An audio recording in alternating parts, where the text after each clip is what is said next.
আসসালামু আলাইকুম। আমি শাহাদাত হোসেন শাওন চলে আসলাম আপনাদের জন্য পরবর্তী আরেকটি ভিডিও নিয়ে। তো আজকের ভিডিওর টপিক হচ্ছে ডোমেইন এবং হোস্টিং কেনার পরে আপনার পরবর্তী কি স্টেপ। তো গতকালকে আমার অনেকগুলো ছাত্র ডোমেইন হোস্টিং কিনেছেন। তো অ্যাকচুয়ালি ভিডিওটা তারাও ভালো করে দেখতে পারেন। এছাড়া যারা ডোমেইন হোস্টিং কেনার পরে ভাবছেন যে কি থিম ইনস্টল করব, কিভাবে অগ্রসর হব, তারা ভিডিওটি না টেনে পুরোপুরি দেখুন। তো সর্বপ্রথম আপনি যখন ডোমেইন এবং হোস্টিং কিনেছেন আপনাকে অবশ্যই একটা ডোমেইন নেম আছে। তো এখানে এই ডোমেইন নামটা রেজিস্ট্রেশন করা, আপনি ডোমেইন নেমটা এখানে লিখবেন, পুরো ডোমেইন নেমটা লিখবেন এবং তারপরে লিখবেন কি wp মাইনাস এডমিন। এটা কি হবে, আপনাকে ওয়ার্ডপ্রেস এডমিন প্যানেলে নিয়ে যাবে। তো ওয়ার্ডপ্রেস এডমিন প্যানেল নিতে গেলে আগে বলে নেই, সর্বপ্রথম ডোমেইন নেম রেজিস্ট্রেশন করবেন এবং ডোমেইন নেমে একটা ওয়ার্ডপ্রেস ইনস্টল করবেন। সেটা নিয়ে আমার ভিডিও অলরেডি দেওয়া আছে, আপনারা একটু দেখে নেবেন। তারপরে কি করবেন, আপনি ইমেলটা কপি করবেন। ইমেলটা কপি করার পরে আপনার পরবর্তী কাজ হচ্ছে আপনার এখানে পাসওয়ার্ড দিবেন।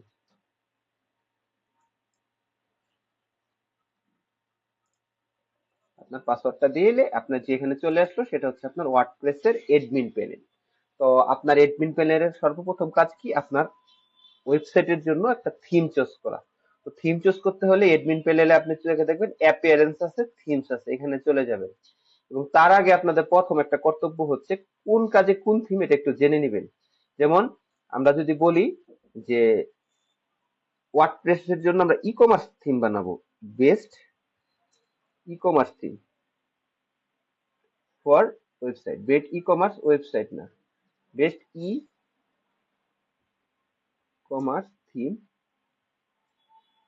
Best e commerce WordPress theme দিলেন। দেওয়ার পরে দেখবেন কি এখানে অনেকগুলো আপনাকে সাজেশন আসবে, যে আপনি গুগল সার্চিং করে দেখবেন কোন থিমটা, যেমন অ্যাস্ট্রা, স্টোর ফন্ট, হ্যাঁ, উস্টিফাই, অনেক কিছু আছে, ওশিয়ান আছে। তা ধরেন অ্যাস্ট্রা এক নম্বরে দেওয়া আছে, এটা হোস্টিঞ্জারের একটা টপ র্যাঙ্কিং আছে, আমরা অ্যাস্ট্রাটা ইনস্টল করি। অ্যাস্ট্রাটা ইনস্টল করতে হলে আপনি যেরকম অ্যাস্ট্রা থিম দিতে সিলেক্ট করবেন এবং থিমটাকে ইনস্টল করবেন। অলরেডি ইনস্টল করা দেখতেছি এটার মধ্যে এক্সট্রা, ধরেন আপনার এখানে অ্যাস্ট্রা নাই। তো সর্বপ্রথম আপনি অ্যাপিয়ারেন্সে যাবেন, এই যে অ্যাড নিউ থিমে ক্লিক করবেন। অ্যাড নিউ থিমে ক্লিক করে সার্চে থিমে লিখবেন থিমের নামটা, এই যে এখান থেকে দেখে নেবেন কোন থিমটা আপনার ভালো লাগে। এবং এই থিমটার মধ্যে আমরা যদি প্রবেশ করি, যে এই থিমের অ্যাপিয়ারেন্সটা আপনার ওয়েবসাইটে এরকম হবে। তো এইটা আপনি অন্যটাও নিতে পারেন, আপনার যেটা ভালো লাগে সেটা নিবেন। নেওয়ার পরে এখানে লিখবেন, ওই থিমের নামটা লিখবেন, লিখে এন্টার দিবেন। এন্টার দেওয়ার পরে দেখবেন থিমটা চলে আসছে, এই যে ইনস্টল বাটনে ক্লিক করবেন। ইনস্টলিং, ইনস্টল হয়ে যাওয়ার পরবর্তী আপনার কাজ হচ্ছে থিমটা অ্যাক্টিভেট করা, এই যে অ্যাক্টিভেট করবেন। তারপরে আবার আমরা থিমে চলে যাব, থিমে যাই, দেখবেন কি এখানে কয়টা থিম ইনস্টল করা, চারটা। এতগুলো আমার প্রয়োজন নেই, এগুলো ডিলিট করে দিন, ডিলিট। এই বেসিক কাজটা যারা নতুন ডোমেইন হোস্টিং কিনেছেন সবাই করবেন, এটারও দরকার নেই, এগুলো সব ফ্রি থিম, ভালো না তেমন। আমরা অলরেডি এখানে পেড এক্সট্রা থিমটা ইনস্টল করেছি, একটা ফ্রি কাজের জন্য, যারা ডোমেইন হোস্টিং কিনেছেন তাদের জন্য ফ্রি। এক্সট্রা থিমটা আমাদের অলরেডি কাস্টমাইজেশন আমি পরবর্তী ভিডিওতে দেখাবো। তার পরবর্তী আপনাদের যে কাজটা সেটা হচ্ছে একটা প্লাগইন সিলেক্ট করা থিমের জন্য। প্লাগইনসে চলে গেলাম, দেখেন এখানে কি কি প্লাগইনস দেওয়া আছে, হোস্টিঞ্জার এআই, এগুলোর আমার কোনো প্রয়োজন নেই, ডিএক্টিভেট দেন। আমরা কোনো এআই ইউজ করব না। এবং অটোমেশন, এই যে যেগুলাতে হচ্ছে ওয়ান ক্লিক ওয়েবসাইট বা এআই বিল্ডার, এগুলো আমরা ইউজ করব না। এগুলো সবগুলা সিলেক্ট করেন, আমার এগুলো কোনো প্রয়োজনই নেই। বাক অ্যাকশন, ডিলেট, অ্যাপ্লাই, আমার এই প্লাগইন গুলো আমি রাখবোই না, সব প্লাগইন শেষ। এখন কোথায় যাবেন, এই যে অ্যাড নিউ প্লাগইনসে চলে যাবেন। সর্বপ্রথম আমি যেটা শিখাচ্ছি টিউটোরিয়ালে এবং আমার পরবর্তী ভিডিওগুলো এই বেসই থাকবে। তো ভিডিওটা খুবই গুরুত্বপূর্ণ, আপনারা ভালো করে দেখেন। এখানে লিখবেন এলিমেন্টর, ELEMENTOR, এলিমেন্টর লিখে সার্চ দেন। এলিমেন্টর খুব এসেনশিয়াল একটা প্লাগইন এবং এটা ছাড়া কাজ করাটা একটু কঠিন। মোটামুটি 90% ওয়ার্ডপ্রেস বিল্ডার দেখবেন এলিমেন্টর দিয়ে ওয়েবসাইট বিল্ডিং করে। ইনস্টল দিবেন।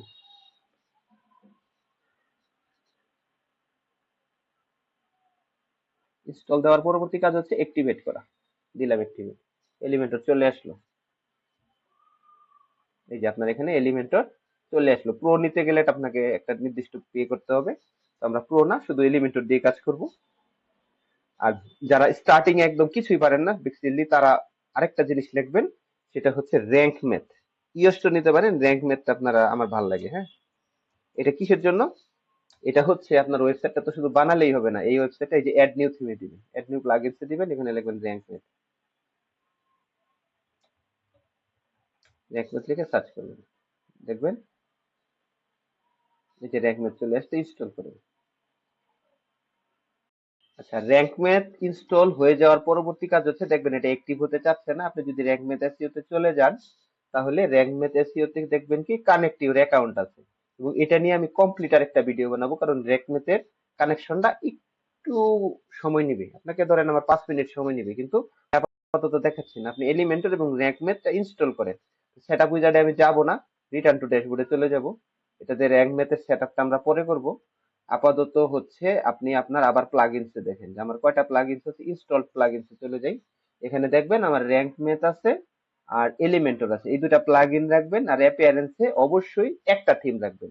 আপনার যে থিমটা ভালো লাগে, আপনার ব্লগিং করছেন না পোর্টফোলিও বানাচ্ছেন না আপনার ই কমার্স ওয়েবসাইট বানাচ্ছেন, আপনার কাজের জন্য কোন থিমটা অ্যাপ্রোপ্রিয়েট সেই একটা থিম এখানে ইনস্টল করবেন, তারপর বাকিগুলো আনস্টল করে দেবেন। তো এই আমার ওয়েবসাইট সেটআপের বেসিক পর্যায়ে কমপ্লিট। এর পরবর্তী স্টেপে আমরা দেখাবো কি করে র্যাঙ্ক ম্যাথটা ইনস্টল করে, এবং তারপরে দেখাবো কি করে আমরা হোম পেজে একটা হ্যালো ওয়ার্ড বা ওয়েলকাম পেজটা কিভাবে ক্রিয়েট করব। তো ধন্যবাদ সবাইকে। পরবর্তী ভিডিও অতি শীঘ্রই নিয়ে আপনাদের সামনে আসতেছি। আর আমাদেরকে উৎসাহ দেওয়ার জন্য আপনাদেরকে রিকোয়েস্ট হচ্ছে যে চ্যানেলটা সাবস্ক্রাইব করে রাখেন এবং সিকোয়েন্সিয়াল ভিডিওগুলি দেখেন।